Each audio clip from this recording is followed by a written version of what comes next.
제가 동글동글하게 닦으세요 그러면 대부분의 분들이 이 칫솔을 들고 이렇게 닦으시려고 그래요. 이게 아니고요.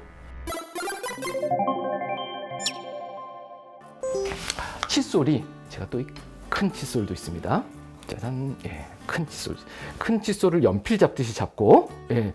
자, 여기를 보시면 어디에 구멍이 있다고 말씀드렸냐면 이와 잇몸 사이에 여기 테두리요.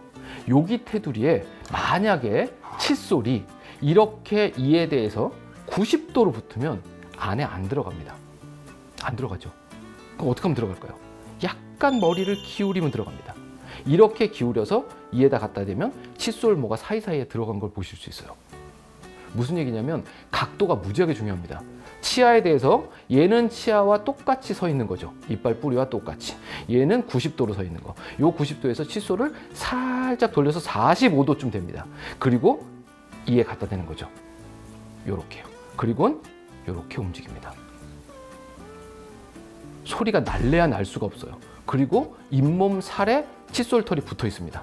그렇죠? 예, 그러니까 그 틈바구니 안으로 칫솔털이 들어가는 거죠. 이 동글동글하게 닦는 건 어떤 느낌이냐면 제가 동글동글하게 닦으세요 그러면 대부분의 분들이 이 칫솔을 들고 이렇게 닦으시려고 그래요. 이게 아니고요. 칫솔털이 이와 이 사이에 고정이 돼 있어야 됩니다. 그리고는 이렇게 움직이는 거죠. 정말로 조금씩만요. 이거를 큰 그림으로 보여드리면 이 상태에서 칫솔을 이렇게 움직이시는 게 아니에요. 칫솔이 치아 사이에 고정이 돼 있다라고 생각되면 이렇게 움직이는 겁니다. 이렇게 움직이면 이 안쪽에 있는 수많은 칫솔털들이 이렇게 움직이면서 그 안에 있는 세균막을 흐트러 놓는 일을 하는 거죠. 이 사이에 만약에 칫솔질을 한다 그러면 이렇게 닦으시면 요 틈바구니에는 하나도 안 닦입니다. 그렇죠? 그런데 만약에 이놈을 이렇게 기울여서 이렇게 갖다 대면 사이에 들어가요. 들어간 상태에서 이렇게 떨듯이만 움직이시면 되는 거죠. 동글동글하게. 그래서 요 느낌입니다. 요렇게. 그죠? 그러려면 칫솔을 선택하실 때 가장 중요한 점 중에 하나는 이 안에 칫솔털이 많이 꽂혀 있어야 돼요. 그게 1번입니다. 두 번째로는 털이 부드러워야 살에 닿았을 때 안 아픕니다. 그동안에 우리가 바깥쪽을 닦아보세요 라고 하면 어떻게 닦았냐면 칫솔이 여기 이렇게 턱 올라앉습니다. 그리고 이렇게 문질렀어요.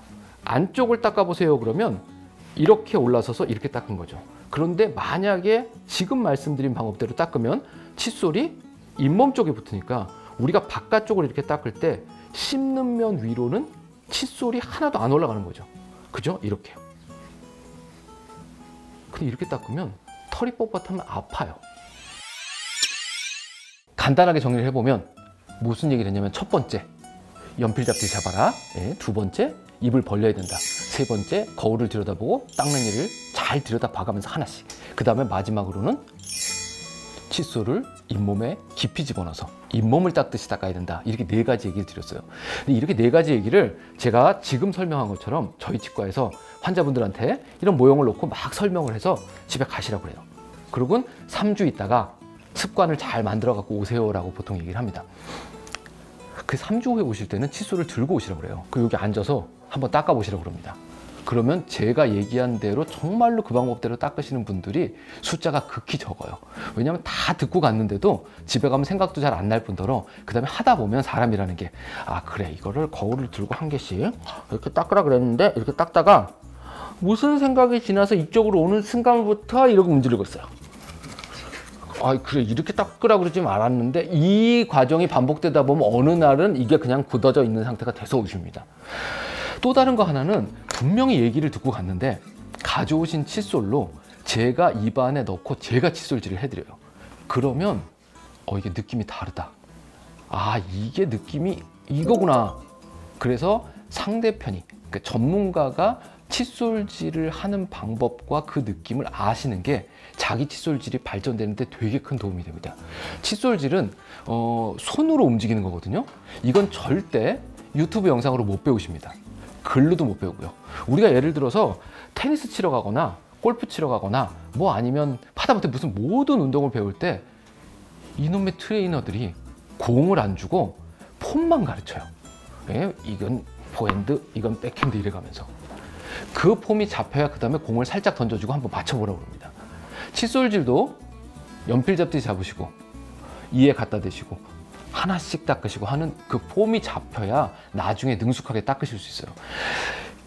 막간을 이용해서 칫솔은 도대체 얼마나 걸 쓰는 게 좋으냐, 이걸 저희 치과에 접수대에 올려놓으면 지나가는 사람마다 한 번씩 다 만져보면서 야, 이걸로 닦으면 3번만 닦으면 되겠는데, 다 그 얘기를 하세요. 칫솔은 어느 게 가장 좋으냐, 치아보다 작으면 작을수록 좋습니다. 그래서 이 정도면 인간적으로 작은 크기입니다. 그리고 이렇게 생긴 건 비인간적으로 작은 거죠. 이게 가장 완벽한 칫솔이라고 얘기를 하고 있습니다. 그래서 이걸 가지고 이를 하나씩 닦으면 가장 완벽하게 닦을 수 있어요. 근데 제가 이걸 환자분들한테 강압적으로 권하지 못하는 가장 큰 이유는 너무 비인간적이에요.